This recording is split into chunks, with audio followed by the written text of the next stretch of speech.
ప్రధానమంత్రి మోడీ గారు రెండవసారి ప్రధాని అయినప్పటి నుండి జమిలీ ఎన్నికల నినాదం ముందుకొచ్చింది.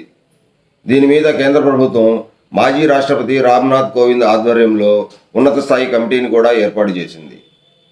రామ్నాథ్ కోవింద్ కమిటీ ఆధ్వర్యంలోని కమిటీ అన్ని రాష్ట్ర ప్రభుత్వాలను, న్యాయ నిపుణులను సంప్రదించి నివేదిక కూడా రాష్ట్రపతికి సమర్పించింది.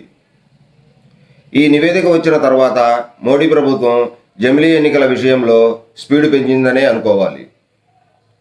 అందులో భాగంగానే ఈరోజు కేంద్ర కేబినెట్ ఆమోదం కూడా తెలిపింది ఈ బిల్లుకు. దీనిని 1-2 రోజుల్లో ఈ శీతాకాల సమావేశాల్లోనే ఈ బిల్లును పార్లమెంటులో ప్రవేశపెట్టాలని భావిస్తుంది బీజేపీ ప్రభుత్వం. అందులో భాగంగానే బీజేపీ ఎంపీలకు ఆ పార్టీ 3 లైన్ల విప్ కూడా జారీ చేసింది. ఈ జమిలీ ఎన్నికల బిల్లును ప్రధాన ప్రతిపక్షమైన కాంగ్రెస్ పార్టీ మొదటి నుంచి కూడా వ్యతిరేకిస్తూ వస్తుంది. ఈ దేశంలో జమిలీ ఎన్నికలు జరపడం సాధ్యం కాదని ఆ పార్టీ చెబుతూ వస్తుంది. కాంగ్రెస్తో పాటు కొన్ని ప్రతిపక్షాలు కూడా ఈ జమిలీ ఎన్నికలకు సిద్ధంగా లేవని చెప్తా ఉన్నాయి. కాంగ్రెస్ పార్టీ ఈ బిల్లును వ్యతిరేకిస్తున్నప్పటికీ దీని మీద పార్లమెంటులో సుదీర్ఘమైన చర్చ జరగాలని కాంగ్రెస్ పార్టీ భావిస్తుంది. మొత్తంగా చూస్తే కాంగ్రెస్ పార్టీకి ఈ ఎన్నికలు ముందుగా రావడం మంచిదే అని భావిస్తున్నా కూడా ఇప్పుడున్న పరిస్థితుల్లో బీజేపీ పార్టీకి అంత వ్యతిరేకం లేదు కాబట్టి మరికొద్ది రోజుల్లో జరిగే ఈ ఎలక్షన్లలో కాంగ్రెస్ పార్టీకి ఇబ్బంది కలుగుతుందని కాంగ్రెస్ పార్టీ భావిస్తున్నట్టుగా అనిపిస్తుంది.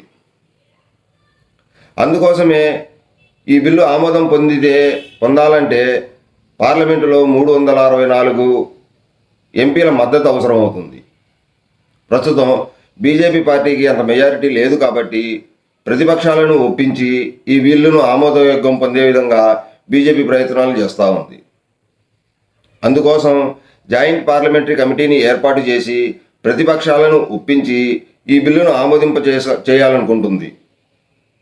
దీనికోసం రాజ్యాంగ సవరణ కూడా చేయవలసిన అవసరం ఉంది కనుక ప్రతిపక్షాలను ఒప్పించే పనిలో మోడీ ప్రభుత్వం పడింది. ఈ బిల్లు ఆమోదం పొందితే దేశంలో ఎంపీ ఎలక్షన్స్, అన్ని రాష్ట్రాల అసెంబ్లీ ఎలక్షన్లు, స్థానిక సంస్థల ఎలక్షన్లు అన్నీ కూడా ఒకేసారి జరిగిపోతాయి. ఇలా జరిగితే దేశానికి ఆర్థికంగా ఎంతో మేలు జరుగుతుందని మాజీ రాష్ట్రపతి రామ్నాథ్ కోవింద్ గారు చెప్తా ఉన్నారు. అందుకే 1 నేషన్ 1 ఎలక్షన్ దేశానికి ఎంతో మంచిదని ఆయన చెబుతూ ఉన్నారు. ఏదేమైనా రేపు పార్లమెంట్లో ఈ బిల్లు ప్రవేశపెట్టినప్పుడు ఏం జరుగుతుందో వేచి చూద్దాం. ఈ వీడియో నచ్చితే లైక్ చేయండి, షేర్ చేయండి, సబ్స్క్రైబ్ చేసుకోండి.